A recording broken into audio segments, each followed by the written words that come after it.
शरीर इंद्रिये सत्व आत्मा संयोगो चरक संहितेत असं म्हटलेले आहे की शरीर इंद्रिय आत्मा मन इन सब का जब संयोग होता है तभी हम सही मायनों में इस जीवन को सही अर्थों में जी रहे होते हैं, स्वस्थ रहते हैं.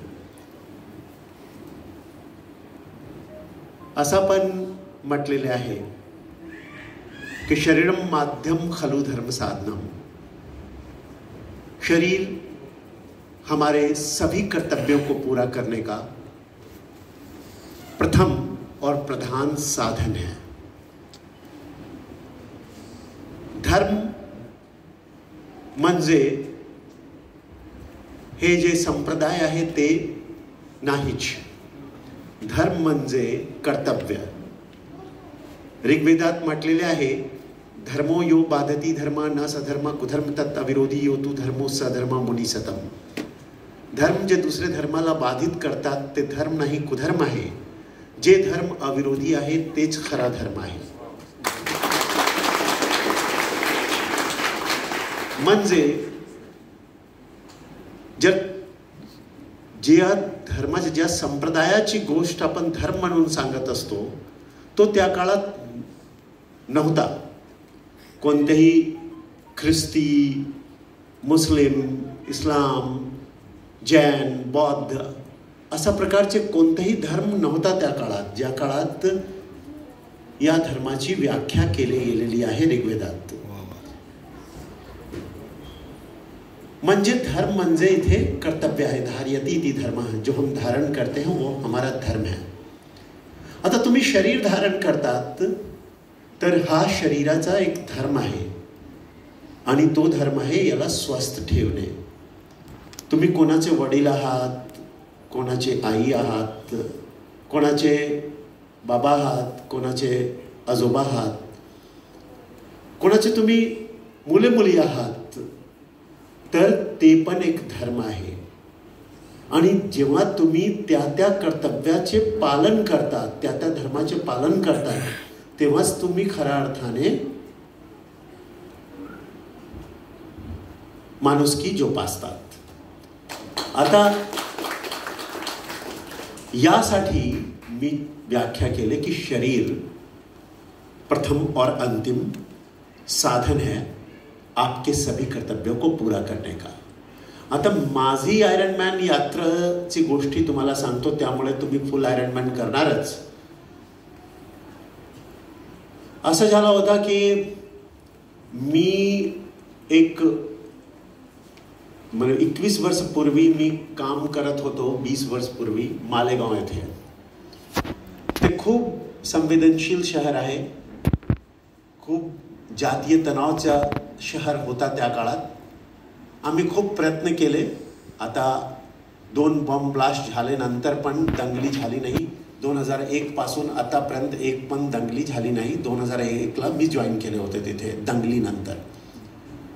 तर त्यामुळे तिथले लोकांनी 2016 डिसेंबरमध्ये मला कौमी एकता दौडसाठी बोलवले होते. कौमी एकता दौड म्हणजे जातीय सलोखा दौड. त्यासाठी मी तिथे गेलो होतो. ते 10 किलोमीटरचा धावणं होतं. ते पूर्ण केल्यानंतर आपण एक ठिकाणी गोळा झालो आणि तिथे एक बडिंग डॉक्टर म्हणजे जे डॉक्टरी शिकत होता त्या मुलाने एक प्रेझेंटेशन दिला हाफ आयरनमॅनचा. आणि तो हाफ आयरनमॅनची तयारी करत होता. शेवटी माझे बोलण्याची वेळ आली कारण मी मुख्य अतिथी होतो. मी जेव्हा बोलायला गेलो तिथे तेव्हा मी आवर्जून एक प्रश्न विचारला त्या मुलाला की why half Ironman? If there is a full Ironman, why you want to be a half Ironman? का बरं तुम्ही हाफ आयरनमॅन व्हायला इच्छितात जर फुल आयरनमॅन होऊ शकतात? मला नाही, फार अवघड आहे. त्यासाठी 2-2 वर्ष प्रयत्न करावा लागेल, सराव करावा लागेल. डॉक्टरी शिकत आहे मी, ते शक्यच नाही. ही गोष्ट माझ्या मनात जचली नाही, पटली नाही. काही दिवसानंतर मार्च 2017 साली के विजय कुमार, जे काश्मीरचे सध्या सिक्युरिटी ॲडवायझर आहे, सुरक्षा विषयक सल्लागार आहे, त्यांनी ऑपरेशन कोकूनमध्ये वीरप्पनला मारले होते आणि त्यांनी त्या मुद्द्यावर एक पुस्तक लिहिली होती. ते खूप फिट आहे, सध्या पण फिट आहे, रिटायरमेंटच्या 8-10 वर्षानंतर पण खूप फिट आहे. त्यांचं चित्र वगैरे तुम्ही गुगल करून बघितलं तर आत्ता पण त्यांची फिटनेस बघून तुम्ही थक व्हाल. तर त्याने त्या एन्काउंटरच्या संबंधाने बाकी गोष्ट सांगत असताना एक गोष्ट जे सांगितले ते that stuck to my mind. त्याने सांगितले की वीरप्पनला ते एन्काउंटर करू शकले कारण ते तेवढंच तंदुरुस्त होते, तेवढी चुस्ती आणि फुर्ती होती, तेवढे छनाच होते. नाहीतर वीरप्पनने अनेक पोलीस अधिकारी, अनेक फॉरेस्ट ऑफिसर्स आणि रेंजर्सला मारून टाकले होते, शूट करून टाकले होते.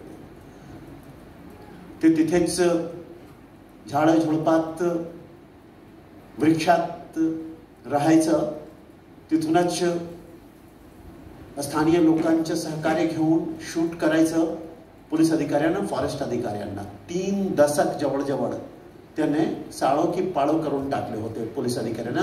आणि 3 जंगलात, एक जंगल नाही, 3 जंगलात अनेक SIT, अनेक स्पेशल ऑपरेशन टीम्स जे आहे ते फेल झाले होते, निष्फळ ठरले होते.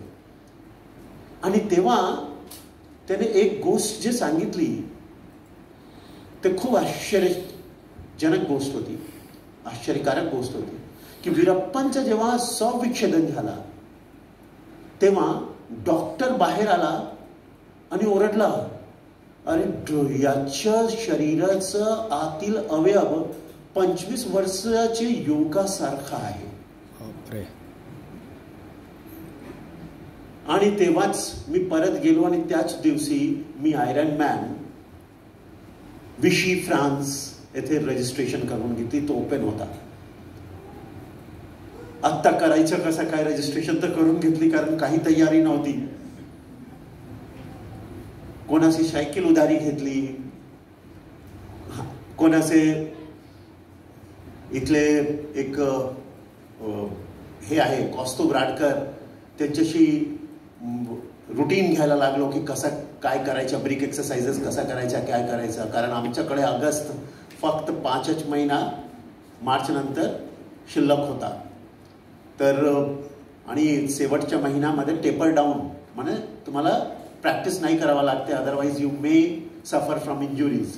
तर टेपर डाऊनचा शेवटचा महिना असतो. तर मात्र 4च महिना माझ्याकडे शिल्लक होता. मला क्लीट्सची सायकल चालवता येत नव्हता त्या काळात.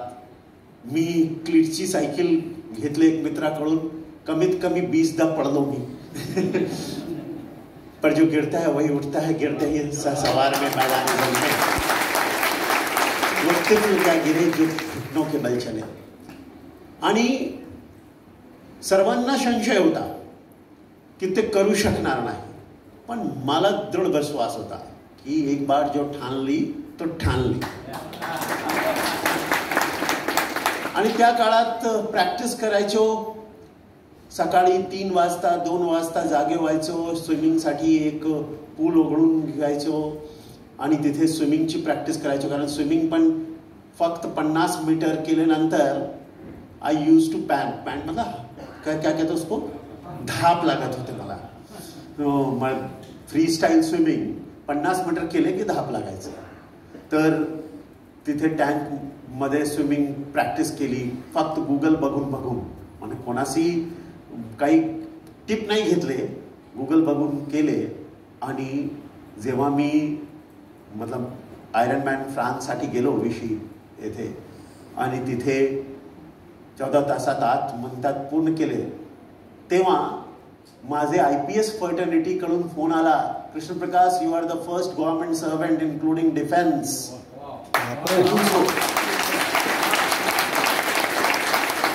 आणि सर्वात अगोदर IPS जे हे आहे ट्विटर, त्यामध्ये ते सर्क्युलेट झाला तो इनएडव्हर्टेंटली मी एक रेकॉर्ड कायम करून टाकला की 2017 साली प्रथम पोलीस ऑफिसर होतो. त्यावेळेस बरेच लोक आयरनमॅन नाही केलेले होते. म्हणजे एक 20-25 लोक हिंदुस्थानात आयरनमॅन केले होते.